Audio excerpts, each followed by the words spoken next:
Welcome to Political Beatdown. I'm Ben Meiselas, joined by Dina, of course. Michael Cohen will not be joining us until the end of the Donald Trump trial proceedings, which I think will occur this week, Dina. I think we're going to get a verdict at some point this week.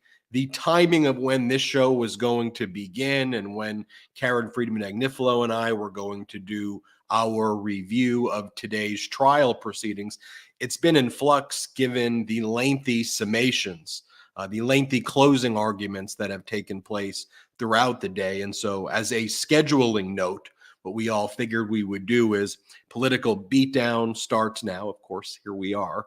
And then following Political Beatdown, because we are still in the prosecution's summation, when that concludes, then Karen Friedman Agnifilo and I will do a complete review of everything that went down during today's trial proceedings. So today, it's Tuesday, the day after Memorial Day. It was time for summations. That means the closing arguments.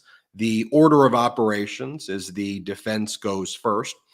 Prior to the closing arguments taking place, Justice Merchan asked the parties how long they thought their closing arguments would go. The defense said about 2.5 hours, and they were pretty much on track and kept to that time. The prosecution said theirs would last about 4.5 hours.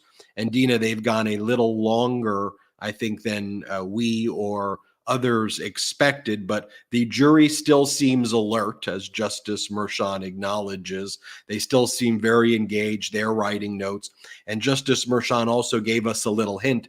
It's actually the jury that wanted to conclude the proceedings today, which I think is an important data point so that they could begin their deliberations tomorrow. So the jury's energized and ready to start their deliberation. So we know that.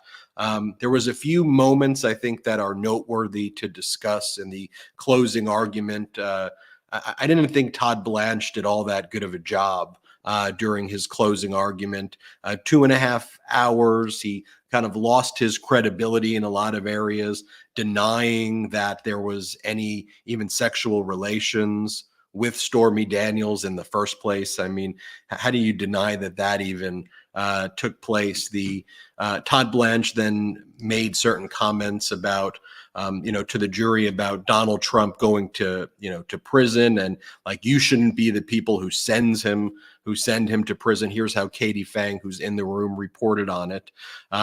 Basically, Todd Blanche, Trump's lawyer, made a comment to the jury that the jury needs to think twice before sending a man to prison, which is just a big violation, not just of the court's pretrial orders, but against what's called the golden rule. The jury has no role in the actual sentencing. The judge does. And by mentioning that could be very prejudicial. And so when the jury cleared out, Justice Merchan, and we could pull that up, Justice Merchan said to Todd Blanche, "That's absolutely outrageous and highly inappropriate. And based on the fact that you've been a defense lawyer for a long time, you've been a prosecutor before that, this was no accident, and this was real inappropriate behavior." So when the jury came back in before the prosecution gave their summation, Justice Merchan had to tell the jury that was inappropriate and that would be stricken from the record, and to not acknowledge, any of that the juror has no role in that process. One of the things that Trump's lawyer also pointed out was that, well, why didn't the prosecution call Eric Trump or call Don Jr.? Their names appear on a bunch of these documents. I mean, kind of throwing the Trump kids under the bus. And Don Jr. was in court today. Lara Trump was in court today, in addition to Eric, who's been in the courtroom for a long time. So basically saying they should have called, if this was a criminal conspiracy and the Trump kids were involved in the criminal conspiracy, call the Trump kids. Why weren't they there? And that's kind of an odd argument to try to create reasonable doubt. Also, when it came to one of the smoking gun documents that basically showed how Trump's former CFO and Trump's controller were calculating the reimbursement to Cohen, Todd Blanche held it up and like it literally says like how you gross up the amount. It shows the scheme, the writings right there. And Todd Blanche is like, this is a lie. And why wouldn't Donald Trump and Alan Weisselberg and Jeff McConney destroy this document if Trump was really guilty? Why would this document still exist? Ask yourself that, as Norm Eisen says. This is a really weak inference that Blanche, that Trump's lawyer, wants the jury to infer here, that McConney should have gotten rid of or destroyed the smoking gun documents, which, by the way, would be a crime for him to do that, another crime. So that's a strange way to make that argument. And then thus far, we've had the prosecution go, what now, 3.5 hours, almost 4 hours. And I think they're a little more than halfway done, Dina. I mean, they've been very methodical. I mean, whereas the defense has been kind of sloppy all over the place, and just asking the jury to draw these inferences. If I have any criticism of the prosecution, is that it's very long, very long, but it's very detailed, and they have all the call logs, all the charts, all the checks. This is something that they've been waiting for a long time to deliver, Dina, and the prosecution showing how prepared they are. If anything, perhaps my criticism would be a little too prepared in the sense that it's dragging on a little bit long, but the jury still seems to be very much engaged. So that's my analysis, Dina. Let me turn it over to you and get your take on everything that you've seen occur today. I mean, I agree with what you say. And you can say that the reason why the prosecution is going so long is because they have so much evidence. The fact is, if there wasn't so many paper trails and phone calls and conversations, it would be a lot shorter. So the fact that they are paying attention is a good sign. I also think he's just like telling the story also really clearly and in a compelling way. So that makes it easier for the jury to follow along as well. And I agree with you about the defense. I didn't think they did such a great job. They seemed to, it was interesting. You know how Donald Trump himself likes to make these statements, right? These general statements that are usually lies, like all people are X, right? Or just these like broad statements. And I thought the defense did that a few times. One of the statements they said was that every campaign is a conspiracy. You know, that's not a great statement to say to a jury, because the jury, you know, is familiar with campaigns in this country, and they're not going to believe that every campaign is a conspiracy. They know the prosecution is talking about unlawful means. So it's like you kind of start to lose your credibility when you say things like that. And then in terms of the Access Hollywood tape, the defense said the Access Hollywood tape was actually just another day. You know, why say that? You have this testimony from Hope Hicks, who clearly says this was like a huge crisis. She came across very credibly. And evidently there's reporting that the foreperson on the jury had a look of disbelief when the defense said that. So I think they did themselves a disservice by making these kind of broad statements or kind of losing some of their credibility. And the fact that they threw the sons under the bus is interesting, because the person that would have made more sense was Weisselberg. He was the one who had the notes, and they didn't focus on that. Instead, it was the sons, which you know, the sons weren't part of any of the Trump Tower meeting or these conversations. And so they, you know, Trump himself could have easily directed his sons. So that to me didn't make any sense. They didn't have enough proof to show that they were maybe leading the charge at all. Unlike Weisselberg with the notes, and they failed to do that, probably because Weisselberg has been willing to lie for Trump before. And so maybe he wanted to not point him out, but that would have been the most obvious argument for the defense to make, and they didn't. And they spent a lot of time talking about Michael Cohen, and I think they really assumed that the jury wouldn't have thought he was credible. I think that the jury probably did think he was credible, and I thought the prosecution was great at rehabilitating him in the closing and really talking about how much it was corroborated. And so I think that was like wasted space and time that they just went over and over and over again about why they didn't think Michael Cohen should be credible. And I don't think that it matched the type of witness he was. If he were truly a horrible witness, then sure, go ahead and take an hour talking about that. But he wasn't an awful witness. And I do think that was, again, kind of like Donald Trump wanting to kind of continue to stick it to Michael Cohen and making him, the reason, let's say, of why Donald Trump was on the stand. But the prosecution made it really clear that was not the whole reason. You have the David Pecker, you have Hope Hicks, you had so many other people telling the same story. So I don't think the defense did what they needed to do when you contrast it with so much evidence that the prosecution is taking hours laying out because they have so much evidence. No, Dina, I think that's a great analysis. And here's what Katie Fang had to say about one of the things that the prosecutor did during the closing argument. She calls it Katie's sidebar, and it says, "What Joshua Steinglass, the prosecutor, does here in closing arguments was impeccable, and something I've done before in jury trials when the timing of an event incident has been at issue. Regarding that October 24th, 2016 phone call between Michael Cohen and Keith Schiller, Donald Trump's bodyguard, which Cohen said was about two topics. And then Trump's lawyer, Todd Blanche, said, you lie, it was about one topic. And then all the media made a whole much to do about that.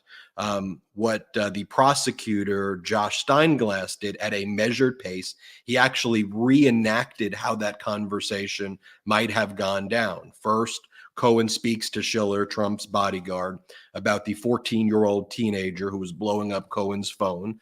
And then Cohen speaks to Trump about Stormy Daniels' payment in that non-rushed, even-keeled reenactment. The entire conversation with both Schiller and Trump only took 49 seconds, well within the time allotted per the cell phone records. And it was about 49 seconds total right there. So I thought that was an interesting strategy. And everyone who I know is in the courtroom described that moment as being very powerful.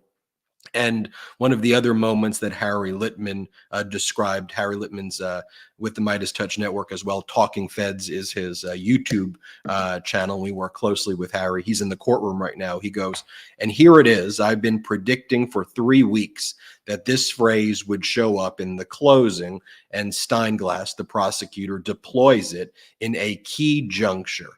Pecker said that Michael Cohen was not authorized to buy lunch without Donald Trump's approval. So he would not have engaged in other conduct. Also, David Pecker still considers himself to be friendly with Donald Trump. So why would David Pecker be lying about that? So I think those were some powerful moments as well. Donald Trump is currently posting as we speak, Dina. He's saying boring, filibuster, boring. That's what he's posting because, of course, that's the level of maturity that he has. But things are actually not that boring. And the jury's going to get this case fairly soon, Dina. Deliberations are going to commence, I think, in earnest tomorrow morning after the summations conclude. And I think that the judge is going to allow these summations to conclude tonight. Whenever they finish, they finish. And I think the jury will get the case officially in the morning. Then deliberations begin. And again, I just don't think outside of here and this network, I don't think that corporate media is adequately preparing people. And you made this point a few weeks back for the gravity about what is transpiring and what is taking place. By and large, corporate media has bought hook, line, and sinker all of the spin and the yelling and the shouting that Donald Trump does outside of the court, and they haven't focused on the evidence. And in these 4.5 hours that the prosecution is utilizing to go through the documents in a document case, the emails, the phone logs, and in such meticulous detail. And then the prosecutor, is being described as turning to the jury and saying, I know it's a lot. I hope you're able to follow this. And, what I'm hearing is the prosecution's getting a lot of smiles from the jury as he's going through in painstaking detail. Whereas Trump's lawyer in the closing was just kind of throwing mud at the wall, I guess, and seeing and seeing what sticks. So I think that's where we are at the present moment. Dina, what else? What else do you think we should be focused on here as the prosecution finishes up its summation?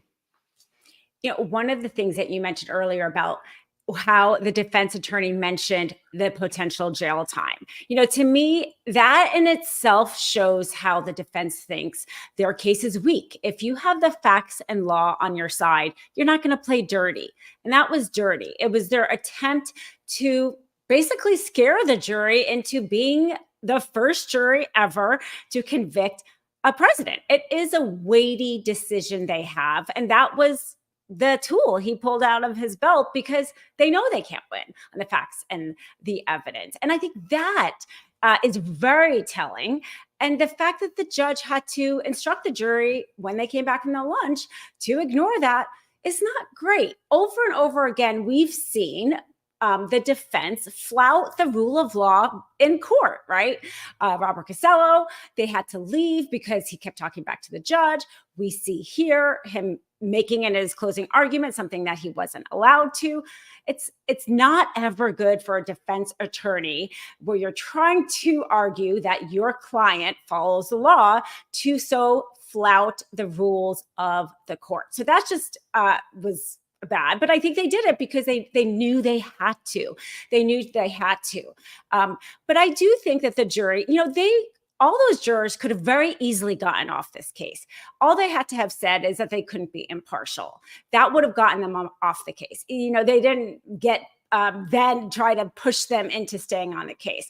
So all the jurors on this case knew that the potential was for them to convict a former president, and they were willing to sit on that. So I would hope that kind of a statement just isn't going to fly. I think they knew for a month the gravity of this situation. And to your point about, I do think that the country is not prepared. I mean, I heard a legal analyst today on like a liberal cable network talk about how this wasn't a good case because it was all circumstantial evidence.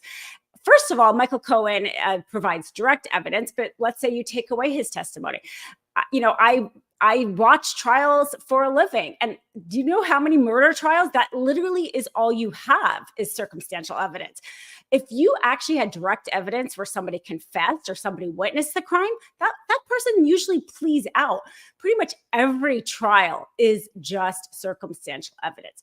So to make that kind of argument to the public, I think is a disservice to really educating people on how the strength of this case.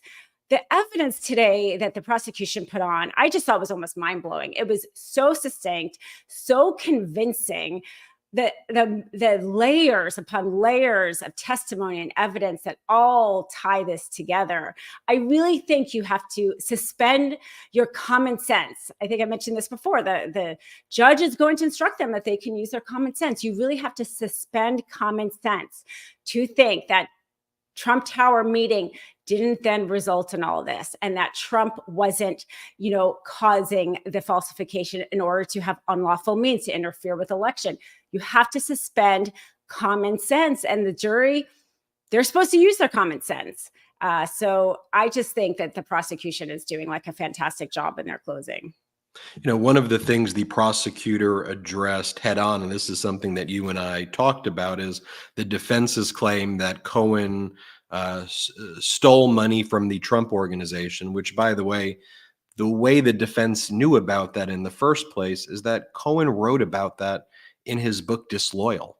And the corporate media was like, aha, this was another moment. Cohen wrote about this. Cohen admitted to this many, many years ago. That's the only reason the defense lawyers even knew about it, because Michael Cohen, as part of his mea culpa, has been truthful and is admitting everything that's occurred before. But the whole claim that the defense is making is that the $420,000 payment was for legitimate legal services that Michael Cohen provided to the Trump organization. So you can't have your cake and eat it too, the prosecutor says right here. So the prosecutor, Josh Steinglass, takes on the defense directly, noting that this claim that Cohen stole from the Trump organization regarding Cohen falsely claiming reimbursement for this organization, Red Finch, to rig a CNBC online poll in favor for Trump. That's stealing, the prosecutor notes, adding it's wrong, and we agree. But Steinglass, the prosecutor, notes with a laugh the irony of the defense lawyer, Todd Blanche, saying during his summations that Cohen stole $60,000 from the Trump organization, which accepts the grossing up theory that this was reimbursement. Right? That means the defense is trying to have it both ways. They want the payment to be innocent for legitimate legal services, and they also want to claim it's a theft that was grossed up, which would also be unlawful on the part of the on behalf of Donald Trump. And so, you know, I think it's also helpful that the prosecutor's just taking this on, you know, directly and taking this head on. I want to show you what Donald Trump said before he walked in to the courthouse today. And as you know, Dina, Donald Trump has someone who his political action committee pays over $100,000 a year to follow him around with a portable printer. She's being referred to as the human printer. And she prints out articles that they think in the Trump campaign and the lawyers that Donald Trump will like, so he can read these right-wing articles to the media. And that's her job. Donald Trump then takes his Sharpie and he also marks it up and edits it. And before the gag order too, he would do a lot of posting where he manipulates what the articles actually say, and he would change things he doesn't like, and then he would post it on his Truth Social platform.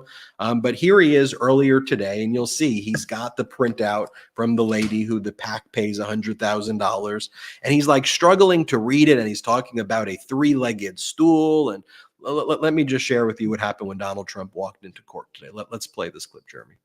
Jonathan Turley, a classic closing pitch by the lawyers is to use a physical object like a three-legged stool. If any three-legged stool is missing and any leg is missing, the stool absolutely collapses.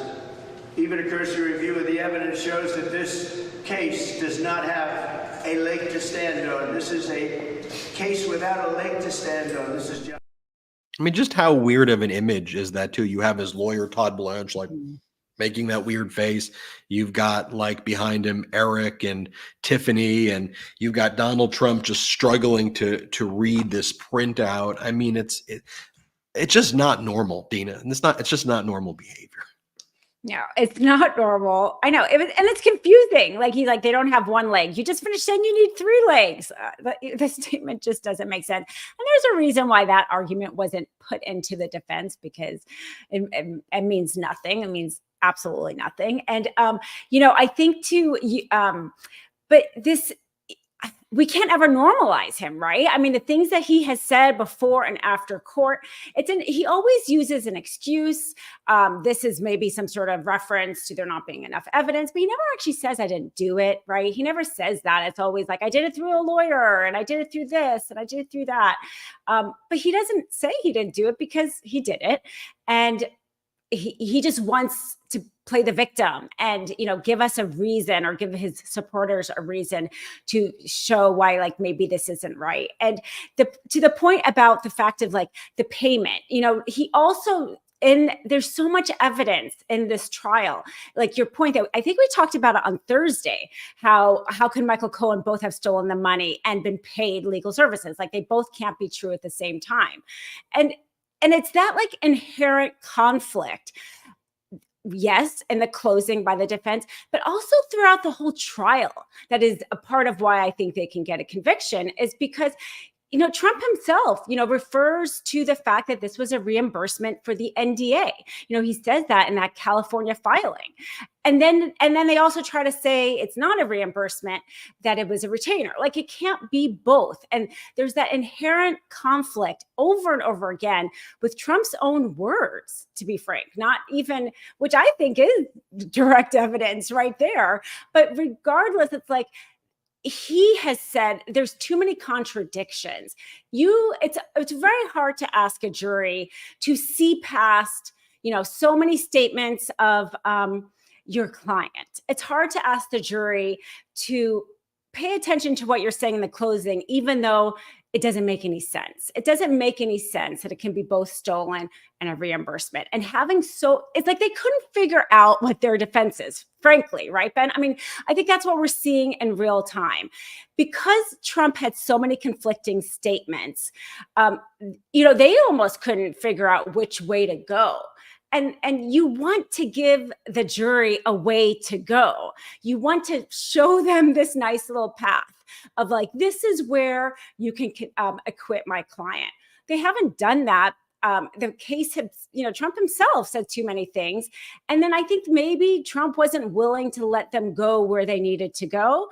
Or to be quite frank, the case was just so strong, which I think that's my theory. The case was just so strong. They really didn't have a good defense. And that's why we saw a lot of just kind of like arguments thrown at the wall that really aren't sticking.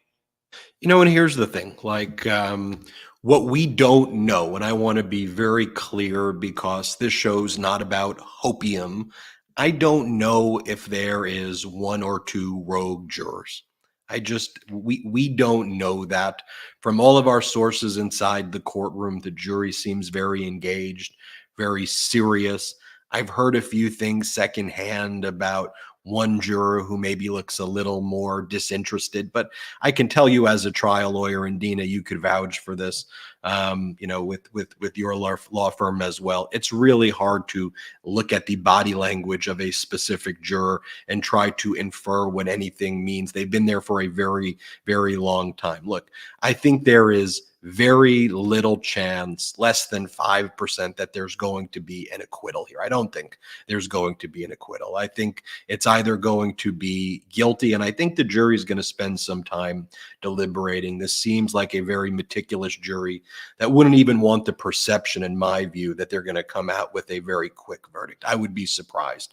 I think they recognize this moment in history. So I think the most likely scenario is that there's going to be a conviction. People have asked me, okay, Ben, what do you think the percentages of that are? I don't want to put percentages on it, but I would say the highest percentages are a conviction. I don't know if there's one or two rogue jurors out there. That's impossible. It's just impossible to predict. So I think that's what we're going to be looking for as we see what the jury's questions are that are coming in. And we want to be able to kind of evaluate what's the jury asking for, the timing of things. Will this go past Friday? Which I wouldn't be worried if it went past Friday. If it started going past Monday, I would start getting a little worried about a hung jury. They are going to deliberate, we all believe, tomorrow as well, and Thursday. And so there's deliberation. There's no day off this week like there has been in the past. So it'll be interesting. It'll be interesting to see that. I think also just want to show you this, Dina. This is what Trump posted before today's closing arguments. Why is the corrupt government allowed to make the final argument in the case against me? Why can't the defense go last? Big advantage, very unfair, witch hunt. DJT. So to your point, Dina, just making excuses. Why? Because this is the way it happens in every criminal trial, and you're no different there. And then here's another Donald Trump whining post from this weekend. Can anyone believe that Soros-backed DA Alvin Bragg was able to get a delay of 7 days to his corrupt and unconstitutional case against me with no sequester? Legal expense equals legal expense. The only thing Bragg has going for him is the corrupt and highly conflicted judge, which is a lot. And again, Dean, it's just the whining over and over again. Juries don't really get sequestered anymore at all. I know Donald Trump didn't realize it was Memorial Day because he spent his day calling people human scum. And then he spent the day before that getting booed at the Libertarian convention in Washington, D.C., or pretending that the NASCAR crowd was applauding him. But there was a holiday weekend. The court was dark the prior Wednesday. That's why there were, some delays. Trump obviously for a day off for Barron's graduation. That all caused a delay in these proceedings, but here we are. And it's just that constant whining over and over again. I think we all will respect what the jury verdict is, even if we don't like the outcome. That's our system. But Donald Trump and his team continually try to tear down that system. Dina, I want to talk more about this with you. And also I want to remind everybody as well that we should have Michael Cohen back as well soon. Dina, it's been such an honor for you to co-host this with you. As soon as the trial is officially over and there's a verdict, Cohen's going to come back. Dina and I are working right now on the details of a show with Dina that Dina's going to be leading. And so we're figuring out the details there. But Cohen's going to be back. You'll hear all of Cohen's firsthand observations first here on Political Beatdown and on the Midas Touch Network. I want to remind everybody about our Patreon too, which is patreon.com/political beatdown. That's patreon.com/political beatdown. Because as soon as the trial's over, Cohen's going to hold an exclusive Zoom meeting with you. So if you wanted to ask Cohen questions about this process, he's going to be able to answer it upon there being a verdict. But he's going to hold off talking about this or going live at all until there's a verdict. I definitely respect that. We've got a lot more to talk about, Dina. Let's take a quick break though right now. Let's go to the ads. Did you know that your temperature at night can have one of the greatest impacts on your sleep quality? Look, I know about sleep quality because I'm sleep deprived. But if you wake up too hot or too cold, I highly recommend that you check out Miracle Made's bed sheets. It's inspired by NASA. Miracle Made uses silver-infused fabrics and makes temperature-regulating bedding so that you can sleep at the perfect temperature all night long. Using silver-infused fabrics inspired by NASA, Miracle Made sheets are thermoregulating and they're designed to keep you at the perfect temperature all night long so you get better sleep every night. These sheets are infused with silver that prevent up to 99.7% of bacterial growth, leaving them to stay cleaner and fresh 3 times longer than other sheets. I mean, no more gross odors. You see, Miracle sheets are luxuriously comfortable without the high price tag of other luxury brands. And they feel as nice, if not nicer than sheets used by some 5-star hotels. Stop sleeping on bacteria. Bacteria can clog your pores, causing breakouts and worse, acne. So sleep clean with Miracle. Go to trymiracle.com/beat and try Miracle Made sheets today. And whether you're buying them for yourself or as a gift for a loved one, if you order today, you can save over 40%. And if you use our promo BEAT, that's BEAT, at checkout, you'll get 3 free towels and save an extra 20%. Miracle is so confident in their product, it's backed by a 30-day money-back guarantee. So if you aren't 100% satisfied, well, you'll get a full refund. So upgrade your sleep with Miracle Made. Go to trymiracle.com/beat and use the code BEAT to claim your free 3-piece towel set and save over 40%. Again, that's trymiracle.com/beat to treat yourself. And thank you, Miracle Made, for sponsoring this episode. And now let's take a quick break to talk about our next partner, Rhone. If you're like me, you understand the pains of finding out what to wear. Let's face it, most clothes are uncomfortable or too tight or never actually the size that you really are, and not to mention the annoyance of trying to put together a good outfit. And when you finally do have a good fit, you can only wear it for a few hours before you have an important meeting or dinner, and then you have to change. Everyone wants to dress their best and look good at all times because, frankly, it's a confidence booster. So here's the deal. Men's closets were due for a radical reinvention, and Rhone stepped up to the challenge. Rhone's commuter collection is the most comfortable, breathable, and flexible set of products known to man. And here's why. Rhone helps you get ready for any occasion with the commuter collection, which offers the world's most comfortable pants, dress shirts, quarter zips, and polos. You never have to worry about what to wear when you have the Rhone commuter collection. Rhone's comfortable 4-way stretch fabric provides breathability and flexibility that leaves you free to enjoy what life throws your way, from your commute to work to your 18 holes of golf. It's time to feel confident without the hassle. With Rhone's wrinkle release technology, wrinkles disappear as you stretch and wear the products. It's that easy.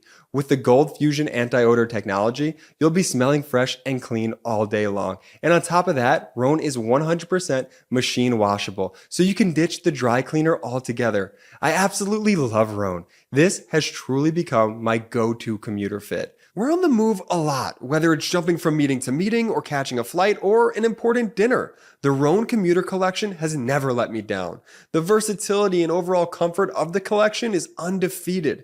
And even after I wear it all day, I still feel super fresh because of that Gold Fusion anti-odor technology. The Commuter Collection can get you through any workday and straight into whatever comes next. So right now, head to Rhone.com/Cohen, that's Cohen, and use promo code Cohen to save 20% off your entire order. That's 20% off your entire order when you head to RHONE.com/Cohen, Cohen, and use code Cohen. It's time to find your corner office. And now, back to the video. Welcome back to Political Beatdown. Want to give a special thanks to our pro-democracy sponsors. The discount codes for those sponsors are in the description below. I like that we got to see Michael Cohen with the ad read right there, although I felt bad Cohen saying that he's struggling to sleep there, but I hope that his sleep will improve over time right there. But great ad read by Cohen and great ad read by Jordy, and shout out to our pro-democracy sponsors. You know, Dina, we previously reported here, and Snopes, the fact checkers, also confirmed this, that at these Trump events, you've got a number of the MAGA supporters now showing up wearing diapers in order to show their solidarity with Donald Trump because of the rumors that Trump wears diapers, and that's how they show their affection to him. They also sell these pee funnels where they pee on the floor while Donald Trump is playing the J6 anthem while wearing Trump diapers, some strange stuff. I'm mentioning that as well because in front of the courthouse right here, you've got the shamans. The Trump shamans have lined up outside the courthouse as summations are taking place. I think we have a photo of the shamans. There they are. Right there. Shout out to freedomnews.tv for getting this image, but this is what it means to be a Republican today. Again, what happened to the Republican Party? There you go. On the other hand, you've got the Trump baby balloon float dressed up a little bit differently. There it is right there, dressed up in the prison uniform, and it says molester, thief, liar, traitor right there, with the TrumpMuseumOfCrime.com. I haven't checked out that website, so I don't know what's going to be on there. So use your own discretion about checking that out. Lara Trump was with the shamans as well in front of the court, and let me just show you what Lara Trump had to say some moments ago today. Here, let's play this clip of Lara. If this is successful, this is Banana Republic type stuff. And if they can profit off it on the other side, so can we. DonaldJTrump.com. If you want to contribute to help Donald Trump become the 47th president of the United States. That's some interesting behavior right there. On the other hand, you had Robert De Niro show up as well. And let me show you. And De Niro's no fan of Donald Trump, to be clear. I think he went there knowing that the media was so focused on all of these Trump surrogates out there. So he showed up to kind of counter program it, I believe, in connection with the Biden campaign. At least that's what's been reported. Let me show you what De Niro had to say. Play this clip. Somehow he even got self-styled patriots to support a man who called for terminating the Constitution, and on January 6th rallied an angry mob to threaten democracy, leaving death and destruction in its wake. That's why I needed to be involved and wanted to be involved in the new Biden-Harris ad, because it shows the violence of Trump and reminds us that he'll use violence against anyone who stands in the way of his megalomania and greed. But it's a coward's violence. You think Trump ever threw a punch himself or took one? This guy who ran and hid in the White House bunker when there were protesters outside? No way. He doesn't get blood on his hands. No, he doesn't. He directs the mob to do his dirty work for him by making a suggestion, an inference. And his gang grovels and follows his obvious order. And then also you had Jason Miller, the Trump spokesperson, speak as well and called De Niro a washed-up actor. Here, play this clip. And the best that Biden can do is roll out a washed-up actor. And don't worry, my remarks will be shorter than the Irishman. I won't make you suffer for 3 hours. But the best they can do is roll out a washed-up actor. Dina, your reaction to all of that? I know their criticism just don't make sense. You can't call Robert De Niro a washed up actor. You know, like find a better, more believable criticism. And thank goodness, I think it's great that they brought somebody because I'm kind of tired and I'm glad a politician didn't show up. I'm glad that it was an actor who has a name and credibility, but is not responsible for governing our country. Like if the Biden campaign did this, as you said, they were responsible about it. Private citizen coming up and talking about Trump in front of the courtroom. You know, your comment, the fact that the supporters are wearing diapers in order to support Trump, he has to hate that, right? Like, I don't think that that is winning them any points for him. He is the kind of guy who seems to me who'd be like very embarrassed about that kind of reporting and actually hate the idea that his supporters are emulating him by wearing diapers. That has to get under his skin. He's probably afraid of saying anything because, you know, he can't lose even one supporter at this point. But I kind of take a little bit of joy in thinking, I bet that bothers him quite a bit. And then in terms of the shamans showing up, you know, the one from Arizona was convicted for his involvement in January 6th. And to me, you know, I think they showed up and they're not breaking any laws, right? They're talking. Do you think at this point anybody would be willing to do the things that somebody did on January 6th? I mean, probably some people, but Trump may call them hostages now, right? But he had a chance to pardon them. He had a chance to pardon that shaman from Arizona and all the other ones who have since been convicted. The crime had happened before he left office. And even though charges weren't, the crime had. He could have easily pardoned them. And he chose not to. And why any supporters are still willing to act as if they can go to any means to support him when they saw what happened when the other folks showed up and supported him and he did not have their back. It surprises me. It surprises me that anybody would trust him again to pardon them. I mean, like, why didn't he him the first time around? So it's just the same thing with Donald Trump all the time. He's calling them hostages. It's easy to say words. It's easy to say anything. His actions never back it up. If he truly thought they were hostages, he could have protected them from jail time. And he chose not to. It was a choice, and he chose not to. One other point, too, about the prosecution's closing is, that I was so happy to see, because I had been talking about it over and over about how, maybe the cable news was making it so of the emphasis, like why the defense, was bringing out that Michael Cohen was angry and how that could maybe rub the jury wrong. And at the time, and I'm so glad the prosecution made that point, it's of course he would be angry. He was the only one who paid the price in this conspiracy. How could you not be angry? He actually served time on it.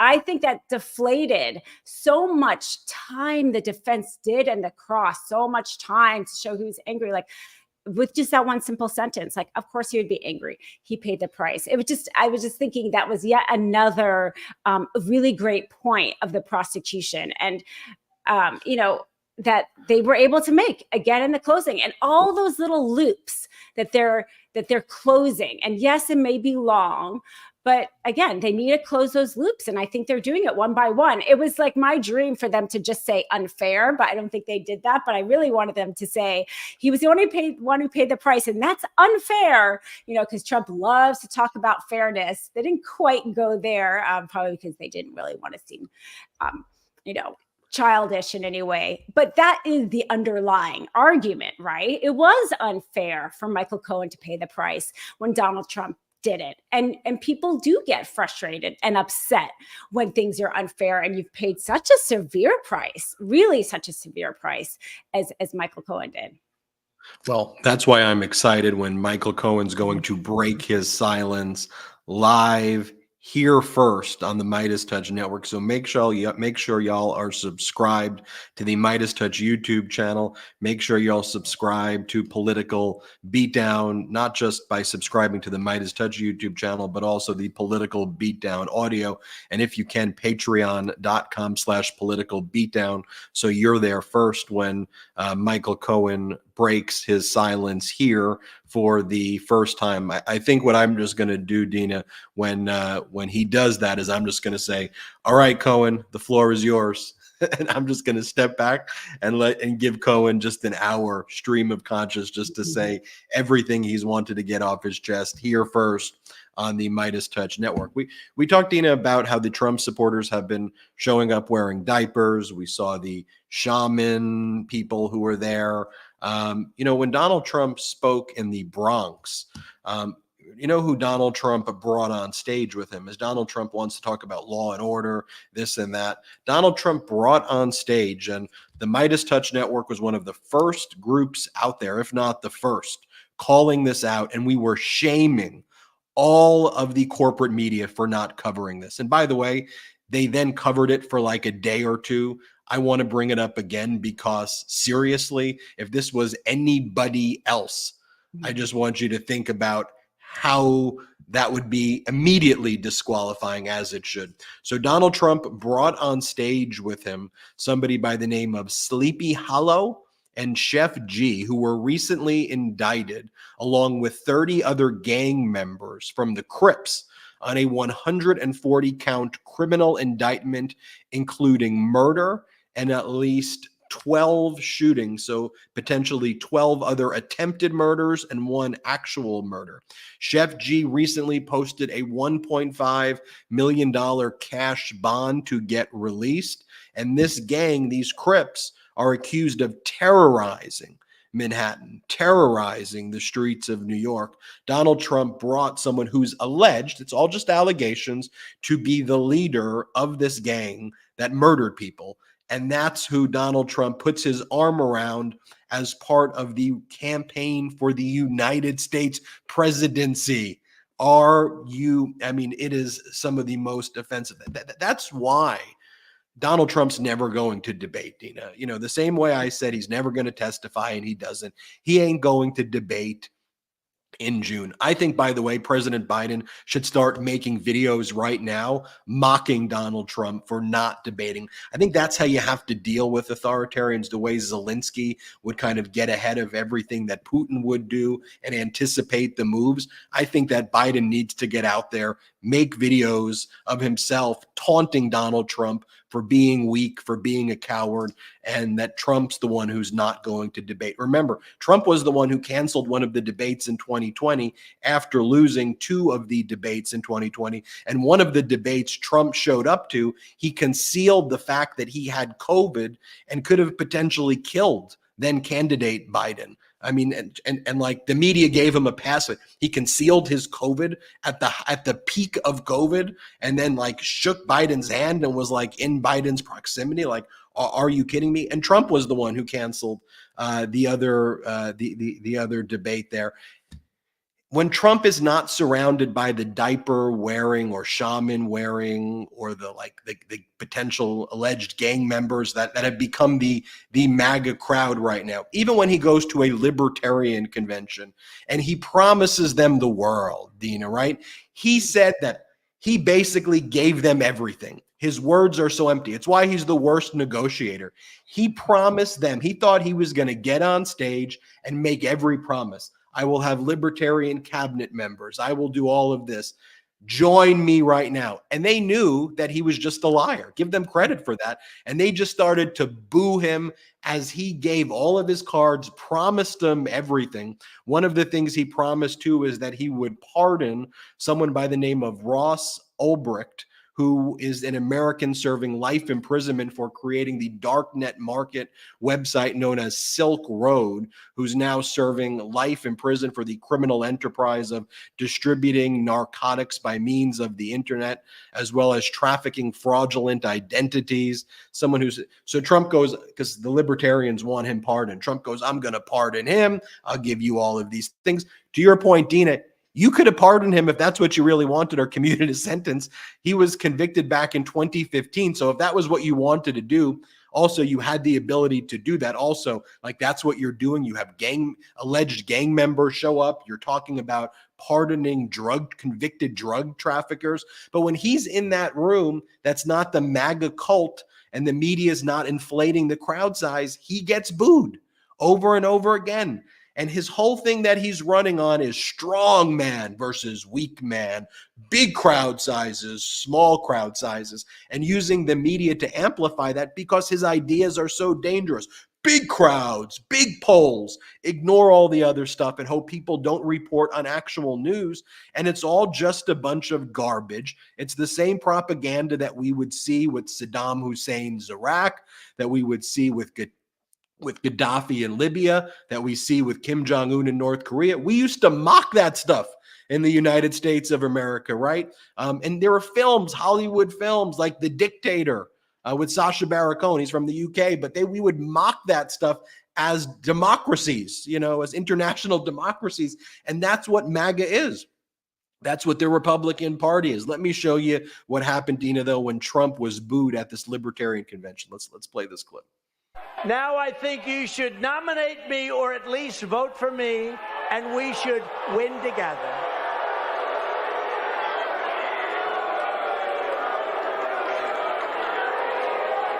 You heard those words. Nominate me or vote. Vote for me. Because the Libertarians want to vote for me, and most of them will. And it's very important. Because we... What do you make of all of that, Dina? It just seems like a major miscalculation on his part because he is the guy who only shows up to friendly audiences because he needs constant approval, constant adulation. And so the fact that his campaign had him even go to that convention and give a speech when it was pretty clear what the response from the delegates there were going to be, I think shows the desperation. He shows he needs like every little vote now. He's really worried about third-party candidates. And that image, like that video, if I was the Biden campaign, I would put that in almost every ad I could, him being booed, because that goes straight to what his supporters think of him. Like we've talked about, he took almost no action, legislate. He was such an ineffective president. The only thing he was in Congress at the time they were able to do was tax cuts for the rich, like nothing else. He was very ineffective as a president, but he's able to and he never won a popular vote ever. And his midterm candidates don't win, but he's able to kind of, move past that with the images of the rally and, oh, so many people like me, so you should like me, right? Like that's really his PR machine himself.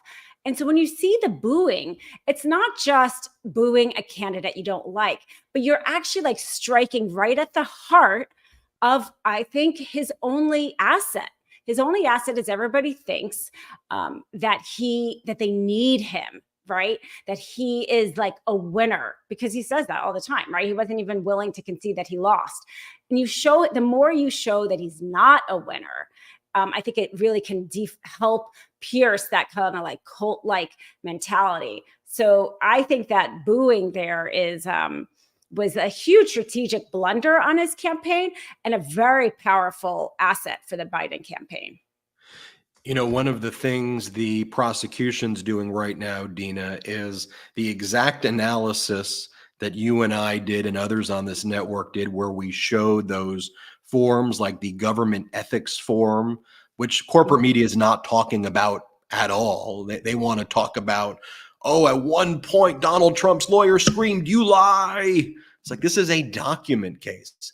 Follow the evidence. You know how I know it's a reimbursement? I don't know. Donald Trump said so. Donald Trump said in court filings. Donald Trump said so in his own tweets. Donald Trump said so on under oath government ethics forms. Like, take a look at this government ethics form. And we've showed this moments ago. The prosecutor just showed this to the jury.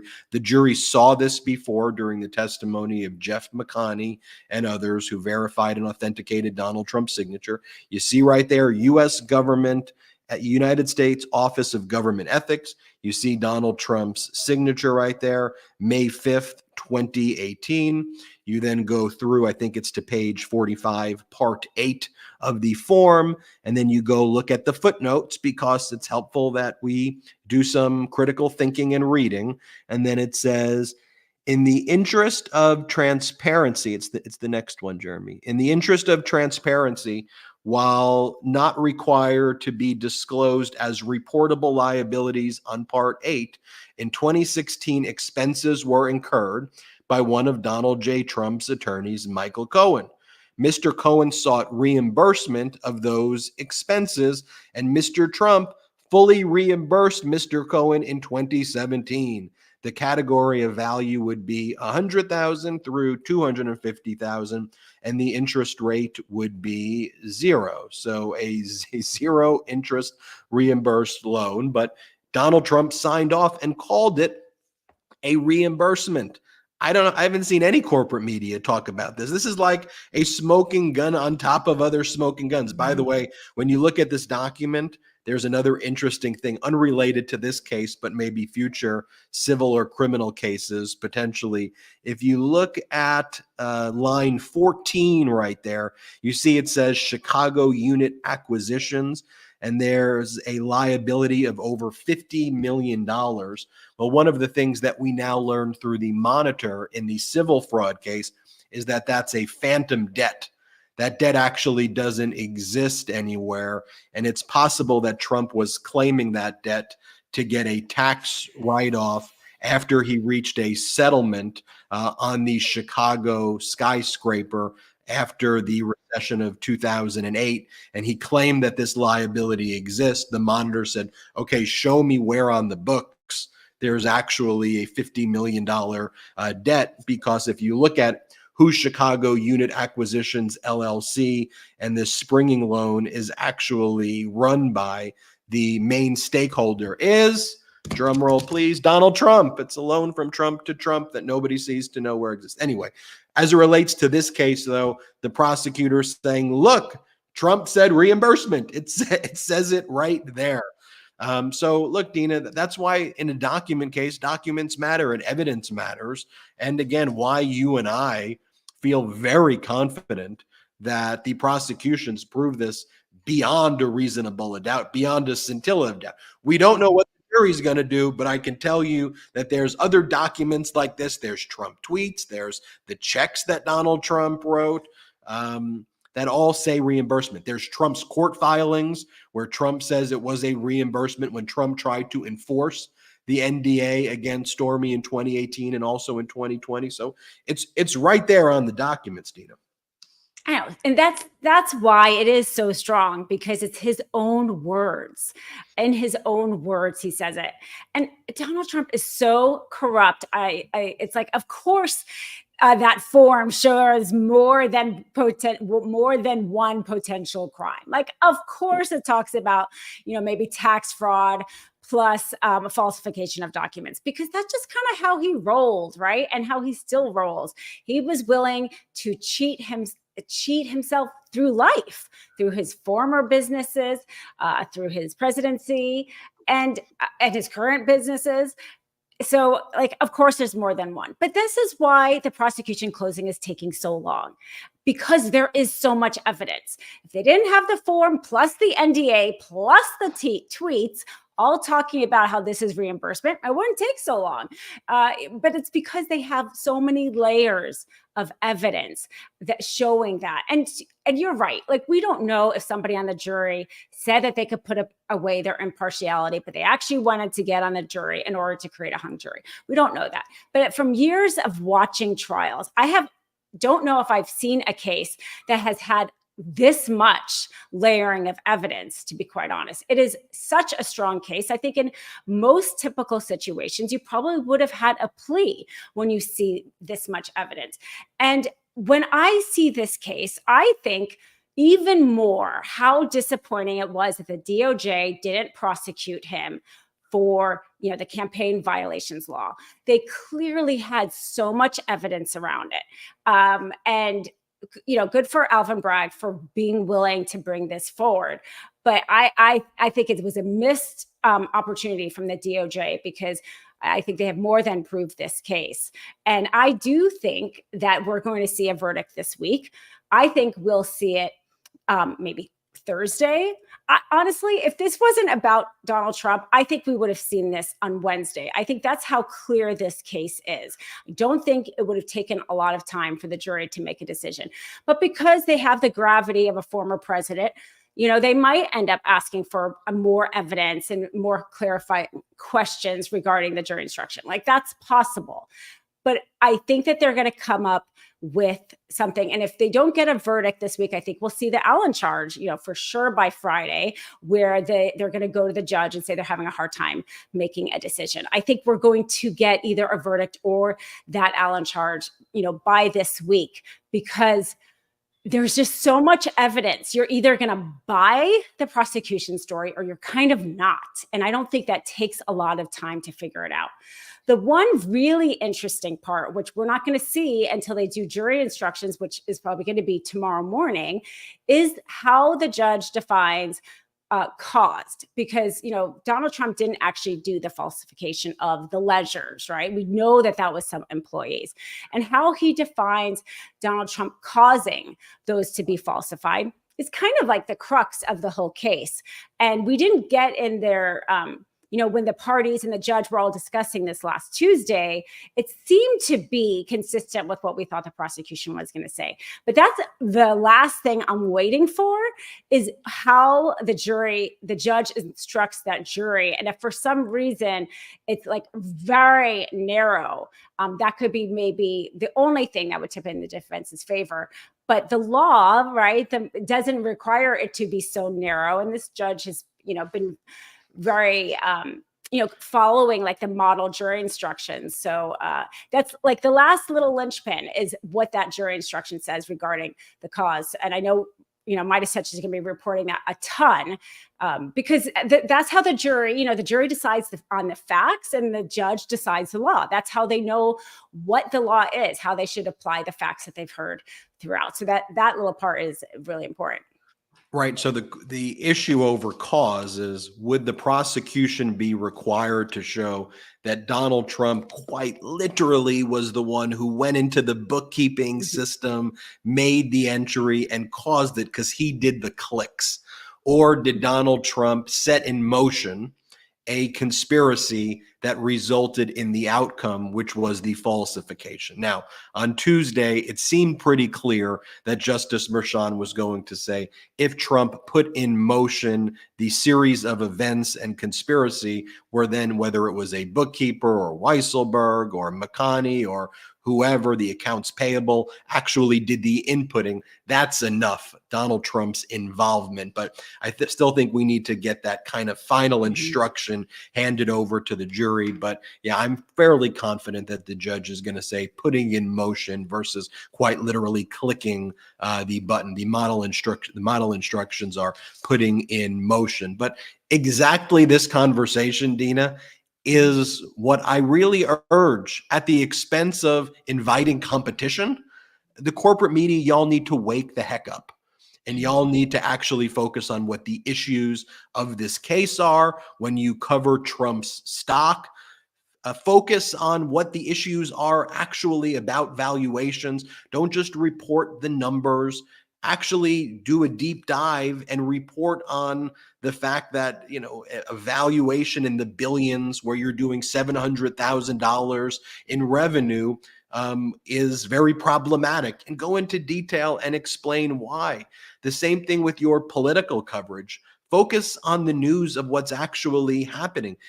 Today, for the first time, consumer confidence reached a very high level. The media is not reporting on that. The NASDAQ went past 17,000 today. And again, we shouldn't base our economy on what the NASDAQ does, but Donald Trump sure did. And the media sure did for Donald Trump. Every time we heard about the stock market has past 25,000 or whatever it was, which it's now like 2 times as high, yet the media doesn't do that same coverage. They do Donald Trump's rally at Wildwood, New Jersey got 100,000 people.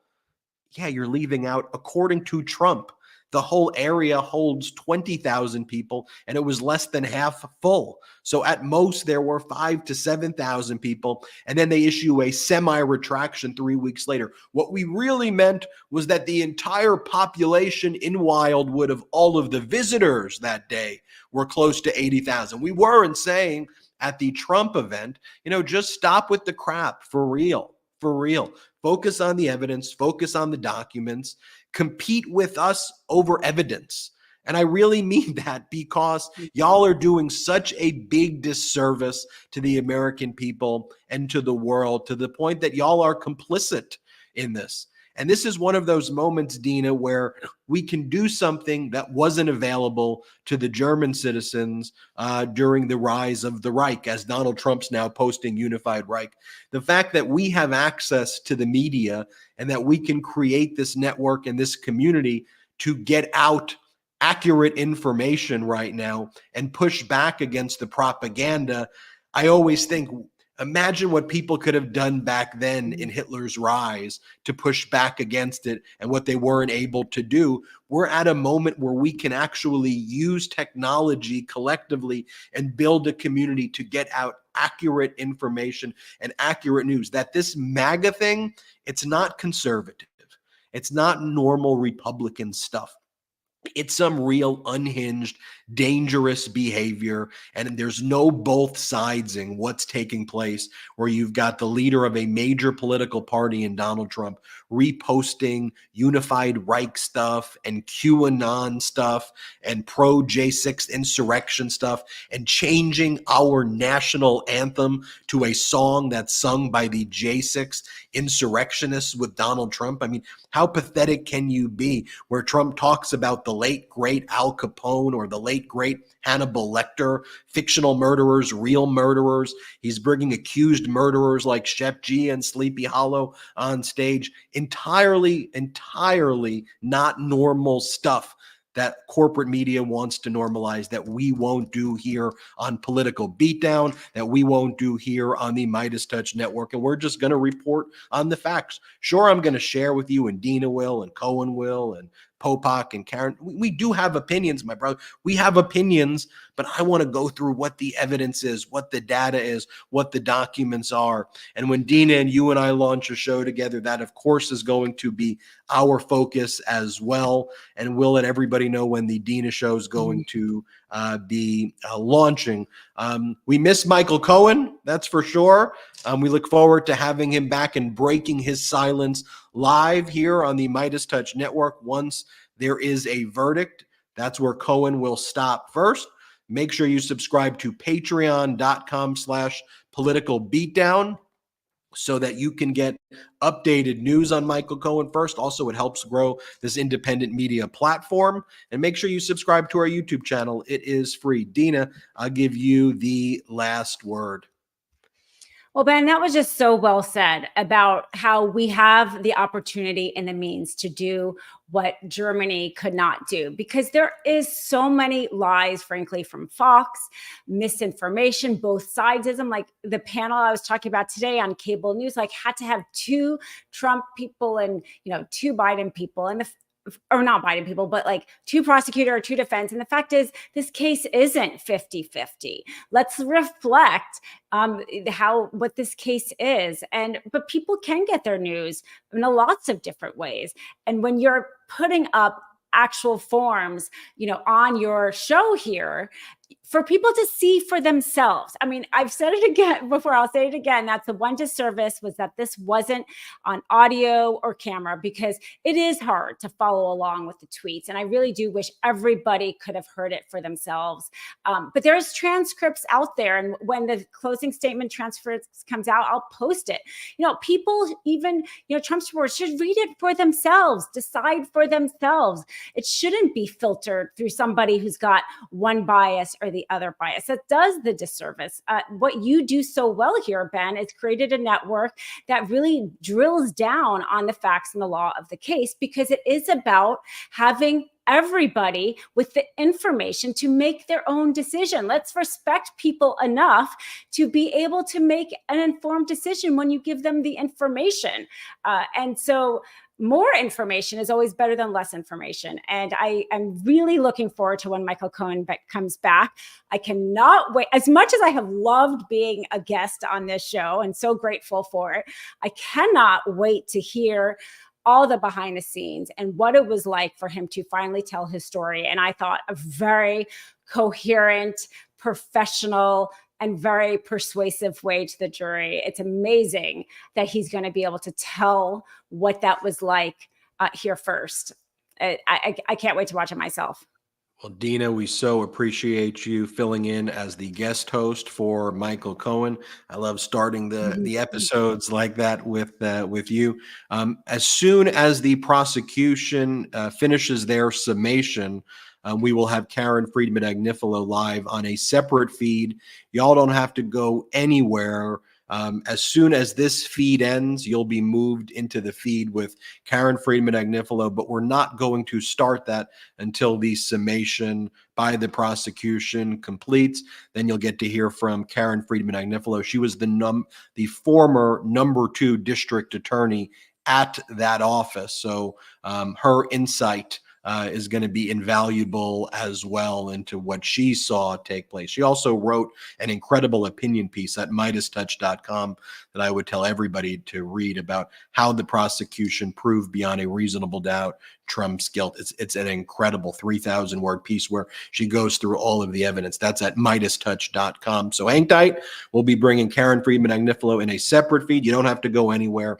You'll be automatically moved there. Dina, thanks for everything. Reminder, patreon.com/political beatdown. And thank you to the Meidas Mighty, and thank you to the Beatdown Brigader. Shout out to you both.